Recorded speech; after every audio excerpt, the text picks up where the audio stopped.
आपने तो नामांकन भरा था बनारस से। नामांकन भरने जा रही थी मगर मैंने अपना नाम वापस ले लिया। क्यों? इसीलिए कि प्रधानमंत्री हमारे आदरणीय प्रधानमंत्री जी ने जब उन्होंने कह दिया कि आपके ट्रांसजेंडर वर्क के लिए, किन्नर समाज के लिए हम उत्थान का कार्य करेंगे, जिसको किसी ने नहीं पूछा उसे हम पूछेंगे। और बनारस के भी मेयर है, विधायक है, सब आए थे हमारे पास और उन्होंने भी आश्वासन दिया कि किन्नर समाज के लिए हम उत्थान का कार्य करेंगे। मतलब हमारी जो मांग थी खाली ये किन्नर आयोग बने, किन्नरों के उत्थान के लिए, और लोकसभा राज्यसभा सीट की मांग कर रही हैं और कुछ नहीं। तो जब हमारी बातों का सम्मान कर दिया, मान कर किया, तो फिर हमने सोचा कि आज एक किन्नर लोकसभा सीट का त्याग करती है। एक त्याग की मूर्ति क्या होती है, वो किन्नर आज उदाहरण का स्तोत्र बनी। तो आपने भरोसा जताया प्रधानमंत्री नरेंद्र मोदी के ऊपर? जी, मैंने पूर्ण भरोसा जताया और कल स्वयं मैंने प्रधानमंत्री नरेंद्र मोदी जी की आरती की, शायद आपने देखा भी होगा। और उन्होंने भी प्रेम पूर्वक इस तरह से हाथ जोड़ के उन्होंने आशीर्वाद लिया। मेरा राजा हाथ जोड़ने के लिए नहीं है, मेरा राजा तो है सब पे हाथ रखने के लिए है।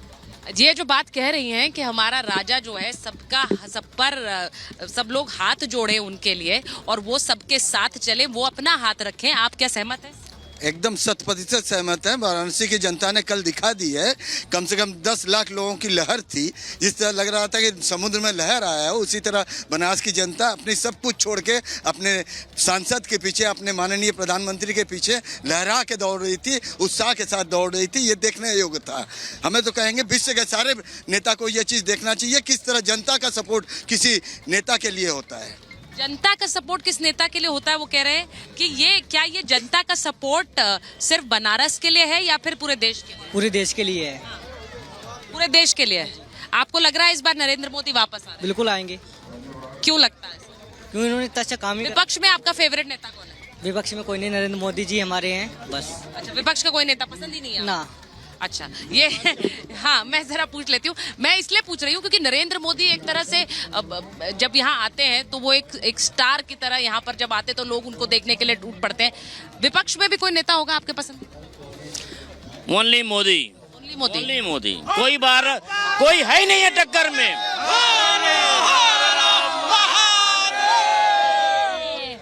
अच्छा, आप यहीं के हैं? नहीं, बैद्यनाथ नाम से आई। झारखंड से आई हैं। अच्छा, तो झारखंड से आई हैं तो बताइए जरा कि झारखंड में भी मोदी जी की चर्चा है? हाँ हाँ, झारखंड किसी और नेता की चर्चा है? हाँ, नहीं, मोदी जी के अलावा और किसी। मोदी जी के बाद मोदी जी के बहुत अच्छा। वहाँ पर जो कुछ हुआ है ईडी के चार्जेस में, मुख्यमंत्री चले गए जेल में, तो उस सब का क्या असर? नहीं, कोई असर नहीं, मोदी पर कोई असर नहीं हुआ है। अच्छा, वहाँ पर कुछ असर नहीं है। केजरीवाल जी तो अब बाहर आकर प्रचार करेंगे। हाँ, तो प्रचार करने से क्या होगा? वो तो जनता देख रही है ना, सब समझ रही है जनता ना। अच्छा, मुझे ये जनता को करना है। हाँ, निर्णय तो जनता क्या निर्णय किया है? जनता तो कांग्रेस सरकार। हाँ, देखिए दुष्यंत जी, अच्छा एक सेकंड, बीजेपी देखिए एक मिनट। अच्छा, बीजेपी वो कह रहे हैं कांग्रेस की सरकार में, जरा सुनना चाह रही हूँ। हाँ, बोलिए। कांग्रेस इस बार कांग्रेस वो कह रहे हैं इस बार कांग्रेस सरकार। कांग्रेस इस बार क्यों कह रहे हैं? यहाँ पर इतने सारे लोग कह रहे हैं कि बहुत काम किया है, पर आप अरे कुछ है, बेरोजगारी है। हमारे भैया हैं, 30 बरस उम्र हो गया है, लेकिन रोजगार ही नहीं है। रोजगार है करता हूँ। अच्छा, देखिए मैं एक बार, ममता जी जरा आप सुन रही हैं, एक व्यक्ति, एक युवक ने कहा कि बेरोजगारी का मुद्दा है जो बहुत भारी पड़ने वाला है। अब आप ये बताइए कि युवाओं को जोड़ने की बात होती है, महिलाओं को जोड़ने की बात होती है, फिर ऐसे भी युवा हैं जो बेरोजगारी का मुद्दा उठाएंगे, तो ये मुश्किल नहीं होगी क्या? सुचरिता जी, जहां पर आप खड़ी हैं काशी बनारस की पावन धरा पर, वहां पर जब से काशी कॉरिडोर बना है, और मैं तो रेगुलर विजिटर हूं वहां की इकोनॉमी में बहुत बूम आया है। और जब इकोनॉमी में बूम आता है तो लोकल जो एम्प्लॉयमेंट होता है, रोजगार होता है, वो भी उत्पन्न होता है। तो रोजगार की कमी नहीं है। ये सब जो मेरा युवा भाई है, मैं उनको बोलूंगी कि आपको भी, आपके पास भी आई एम श्योर रोजगार होगा, और अगर आप पढ़ रहे हैं तो आगे आपको अवश्य मिलेगा। पहली बात। दूसरी 2-3 जरूरी बातें बोलना चाहती हूँ। जो स्नेह है और जो सम्मान आदरणीय प्रधानमंत्री जी को बनारस और पूरे भारतवर्ष से जनता जनार्दन का मिलता है वो ऐसे ही नहीं मिल जाता है, उसको अपनी मेहनत अपने कर्मों से कमाया जाता है और प्रधानमंत्री जी ने ये कमाया है। तीसरी बात बोलना चाहती हूं, जब मैं अपना ओपनिंग स्टेटमेंट दे रही थी, राजकुमार भाई बोल रहे थे कि भाई जो 270 वाली बात है वो देश के आदरणीय गृह मंत्री जी ने बोली है। राजकुमार भाई आपने पूरा सुना नहीं, उन्होंने ये बोला कि 4 चरणों के चुनाव हो गए, 380 सीटों पर मतदान हो गया और इन 380 सीटों पर 270 यानी मेजॉरिटी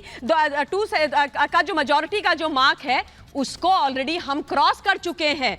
लेकिन 400 जो मैंने बोला वो आ रही है राजकुमार भाई, आप आराम से देखिए और देखते रहिए क्या होने वाला है। उसके अलावा एक चीज और बोलना चाहती हूं, काशी की पावन भूमि में जो काशी के कोतवाल माने जाते हैं, ऐसे हमारे बटुक भैरव काल भैरव और हनुमान जी और महादेव जी की ऐसी कृपा है जनता जनार्दन के साथ मोदी जी के ऊपर कि आएंगे तो ये कितना भी चाहे जोर लगा लें, आएंगे तो मोदी जी ही और भारी बहुमत के साथ आएंगे। मां भारती के बेटे ही तीसरी बार इस देश के प्रधानमंत्री बनने जा रहे हैं। सुचरिता जी, ये बात वैसे विपक्ष को सुनने में अच्छी नहीं लगेगी पर क्या करें, मैं एक बार भाटी जी के पास आ रही हूँ। गृह मंत्री को कोर्ट इन्होंने किया। नहीं भाटी जी देखिए, यहाँ पर बहुत सारे लोग हैं जिन्होंने बात रखी है। एक व्यक्ति ने तो कहा कांग्रेस की सरकार आ रही है, आपने सुना। यहाँ पर आपके भी कई पार्टी के समर्थक आ गए, कई कुछ ने तो बहुत हल्ला भी किया। अब ये बताइए कि एक बयान जो अखिलेश यादव ने दिया और मोदी योगी को लेकर दिया कि भाई मेरे परिवार पर चर्चा करते हैं तो इनको कहिए कि अपना परिवार रख लें, तो इस तरह के बयान क्या जरूरी हैं इस चुनाव में? मेरा सवाल सिर्फ ये है कि इनके बिना भी ये चुनाव लड़ा जा सकता है और अच्छी तरह लड़ा जा सकता है। लड़ भी रहे हैं आप लोग। नहीं, ममता जी ने अभी कहा कि राजकुमार भाटी को धैर्य से सुनना चाहिए। हम तो धैर्य से ही सुनेंगे और धैर्य से बोलेंगे। शिवम त्यागी की तरह अपशब्दों का प्रयोग नहीं करेंगे, ना गुस्सा करेंगे। धैर्य के साथ मैं कहना चाहता हूं कि आपने यहाँ जहां आप खड़ी हैं काशी में, देश के प्रधानमंत्री के चुनाव क्षेत्र में, आपने 10 लोगों से बात की, उनमें से 4 लोगों ने कहा कि बीजेपी की सरकार नहीं आ रही है। 4 लोगों ने मुद्दे बताए, किसी ने रोजगार का मुद्दा बताया, एक भाई ने बनारस हिंदू विश्वविद्यालय में गैंगरेप का मुद्दा भी उठाया जो बहुत गंभीर समस्या है। जहां तक ममता जी देश के गृह मंत्री कह रहे हैं कि 4 चरण में ही 270 पार कर चुके हैं, मैं कह रहा हूं 7 के 7 चरण के बाद 170 पर पहुंचना मुश्किल हो जाएगा, ये मेरा दावा है। और दूसरी बात, पिटाई की बात की शिवम त्यागी ने, किसी की पिटाई हुई है? पिटाई हुई है देश के गृह मंत्री अमित शाह की रैली में एक पत्रकार राघव त्रिवेदी की। उसे बीजेपी के गुंडों ने पीटा और वो चिल्लाता रहा, पुलिस ने उसे बचाया नहीं। और जब दिल्ली में ये मनोज तिवारी से सवाल किया पत्रकारों ने कि एक पत्रकार की पिटाई हो गई है गृह मंत्री की रैली में, तो मनोज तिवारी कितना शालीन जवाब दे रहे हैं, कह रहे पत्रकारों को संभल के बोलना चाहिए, संभल के सवाल पूछने चाहिए। यानी ये भारतीय जनता पार्टी की धमकी है प्रत्यक्ष रूप से कि पत्रकार अगर हमसे सवाल करेंगे तो इसी तरह पिटेंगे। ये हालत हो गई है। देश के प्रधानमंत्री कह रहे हैं कि टेम्पो में भर भर के काला धन जा रहा है, तो इसका मतलब सरकार तो फेल है। जो आपने नोटबंदी की थी काला धन समाप्ति के लिए, करोड़ों लोग बेरोजगार हो गए, लोग अर्थव्यवस्था टूट गई, लोग परेशान हुए, वो तो आपका बेकार हो गया सारी जो स्ट्राइक थी। और जो शुरू में मैं कह रहा था, उत्तर प्रदेश बीजेपी खुद ट्वीट करके ये कह रही है कि पुलिस और प्रशासन गुंडों के आगे नतमस्तक हो गया है। जब सत्तारूढ़ पार्टी ऐसी भाषा बोलने लगे तो आप आकलन कर सकते हैं कि कितने घबराए हुए हैं। और मैं दावा कर रहा हूं उत्तर प्रदेश में 20 से 30 के बीच भारतीय जनता पार्टी सिमट जाएगी और एनडीए 170 से 200 के बीच सिमट जाएगा पूरे देश में।